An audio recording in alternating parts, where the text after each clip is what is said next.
they're essentially selling their soul for nothing. Because I saw a tweet recently that was like, everybody in Hollywood says that Hollywood is crumbling, and also everybody in Hollywood says that they're scared to speak out because they'll lose their chance of making it in Hollywood. Welcome to the Jimmy Dore Show, everybody. Keaton in for Jimmy this week. We are here with comedian Michael Schertzer. You are an LA-based comic, and so I wanted to do this story with you. This is a couple weeks old, but fitting. I wanted an LA showbiz guy to do this with, and we got you. So, leading Hollywood actors and directors denounced the genocide in Gaza on the eve of the Cannes Film Festival, which was a couple of weeks ago. Leading Hollywood actors, including Richard Gere and Susan Sarandon, denounced genocide in Gaza in an open letter released on Monday, May 12th, by pro-Palestinian activists on the eve of the Cannes Film Festival. "We cannot remain silent while genocide is taking place in Gaza," said the letter published by French newspaper Libération. Ugh, I got a D in French in college. Sorry. I can't even get it right when it's basically an English word. U.S. magazine Variety. The newspaper said the letter was signed by some 380 world cinema figures, including Mark Ruffalo, Javier Bardem, Spanish director Pedro Almodovar, and director Ruben Östlund, a former Cannes winner. It comes days after former EU foreign policy chief Josep Borrell accused Israel of genocidal intent. The signatories, again, which include acclaimed Spanish director Pedro Almodovar and former Cannes winner Ruben Östlund, decried the death of the Gazan photojournalist Fatma Hassouna. Hassouna, 25, is the subject of a documentary which will premiere in Cannes on Thursday. Of course, this has since come and passed, by Iranian director Sepeda Farsi, titled "Put Your Soul on Your Hand and Walk." Hassouna was killed along with 10 relatives in an Israeli airstrike on her family home in northern Gaza last month, the day after the documentary was announced as part of the Acid Cannes selection. So there's the poster for that film on the left. And then on the right is, of course, a poster for the Oscar-winning documentary, great film, wonderful film, called No Other Land, which is about settlers' struggle to maintain their home in the occupied West Bank. And so we have seen Hollywood dip their toes into this issue 19 months too late. Now, Susan Sarandon is a real one, so none of this criticism goes to her. Obviously, she's always been a real one.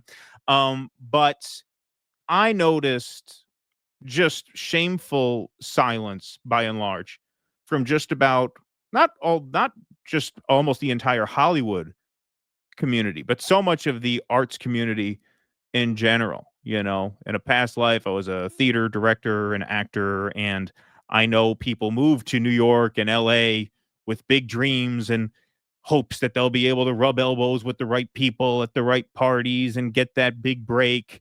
And from where I'm sitting, so many people seem to have chose the path of least resistance and stayed mum on this issue, while jumping out in front of every other social justice parade they can think of, whether it's gay rights or women's rights. And I'm not saying those are not important, obviously, but this is, as you said in the previous segment, this is a Holocaust happening right now.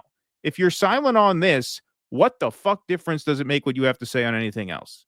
And as a working artist in LA, I'm assuming you have friends who want to get into movies. I'm assuming you know people, you know, who want the star on the Walk of Fame someday. What has been your experience looking around? Is there a budding arts community that is conscious of this and willing to speak out about this? I'm sure they exist in some numbers. How big is that force? Because from where I'm sitting, it seems like most people are still way too shy about this. Yeah, I would 100% agree with you. There's a small community of dedicated artists who are actually interested in disrupting the status quo. And we're active in mutual aid circles. We are all sort of like, we are actually trying to help people envision a better world and help create that better world. But largely, Hollywood is full of people who are scared to say anything that would piss somebody they don't know off. And they always think that that next break is right around the corner, even though it never is. And Right. they're essentially selling their soul for nothing. Because I saw a tweet recently that was like, everybody in Hollywood says that Hollywood is crumbling, and also everybody in Hollywood says that they're scared to speak out because they'll lose their chance of making it in Hollywood.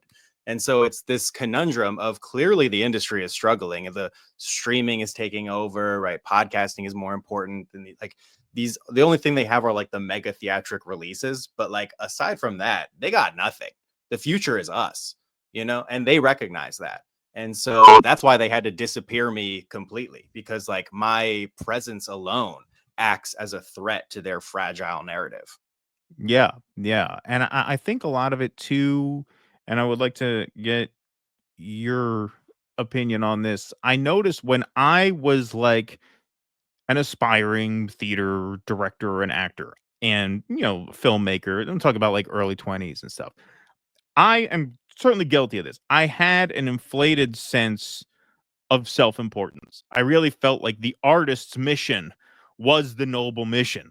It was the David versus Goliath journey. And I feel like almost every actor and every artist thinks that.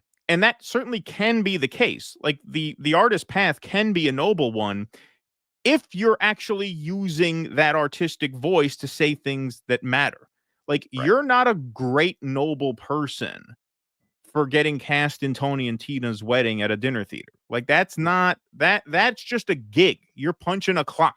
You're Yeah. no more or less noble than the warehouse worker at that point.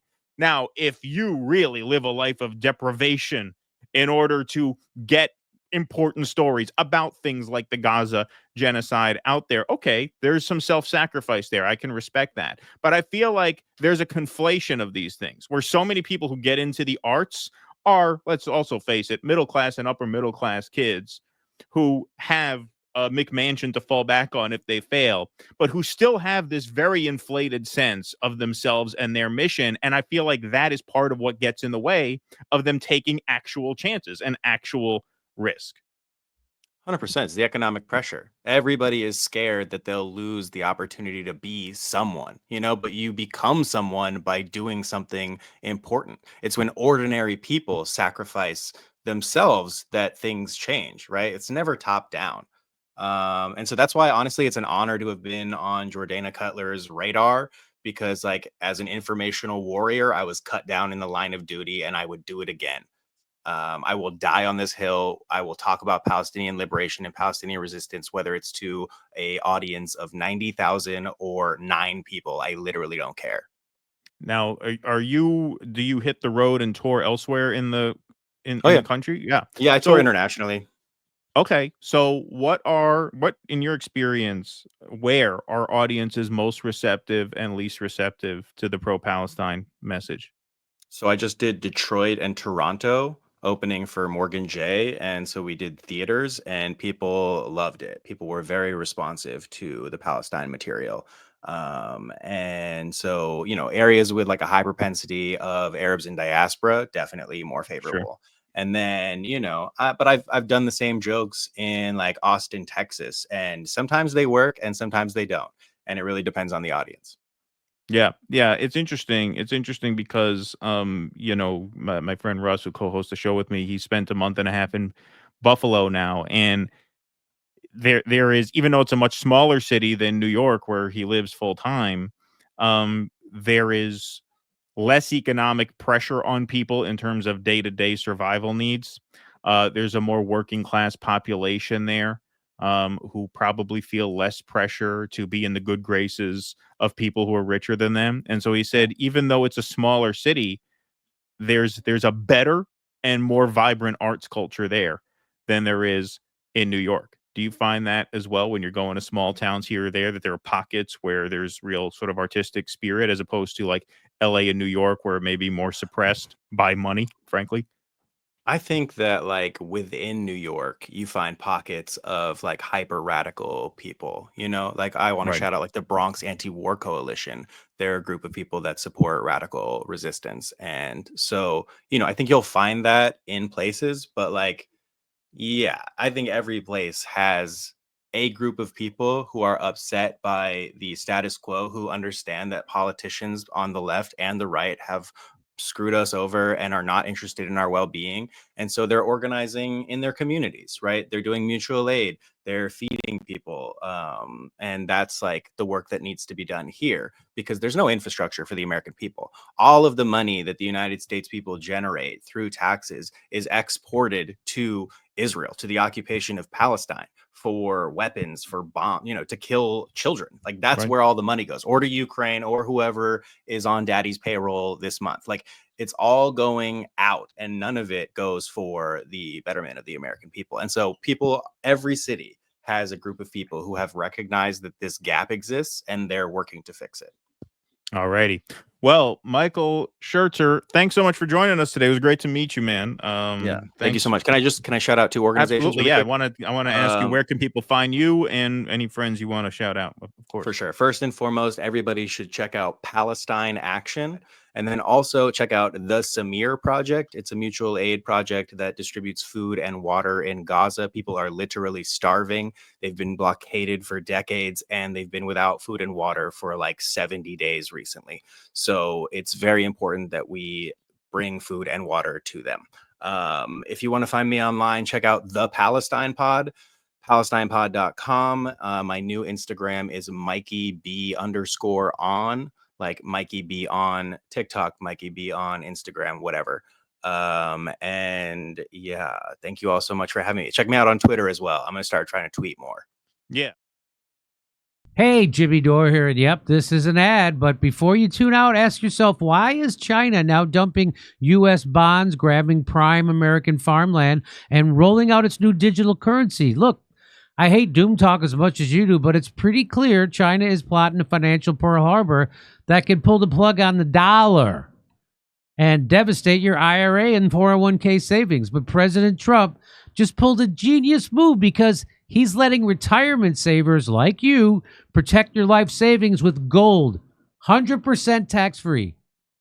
The one inflation-proof asset that survived the fall of currencies. And when you call the trustworthy experts at Colonial Metals Group, 888-910-1419, or visit colonialmetalsgroup.com/Jimmy-Dore-show, you'll receive your free 2025 gold guide on how to bulletproof your wealth with gold.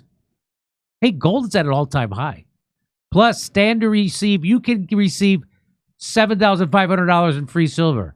That's colonialmetalsgroup.com/Jimmy-Dore-show, or call 888-910-1419. Come see us live in Los Angeles, Buffalo, Toledo, Montreal, Ottawa, Glasgow, Manchester, Belfast, Dublin, London, Liverpool, Birmingham. Go to jimmydore.com for a link for tickets.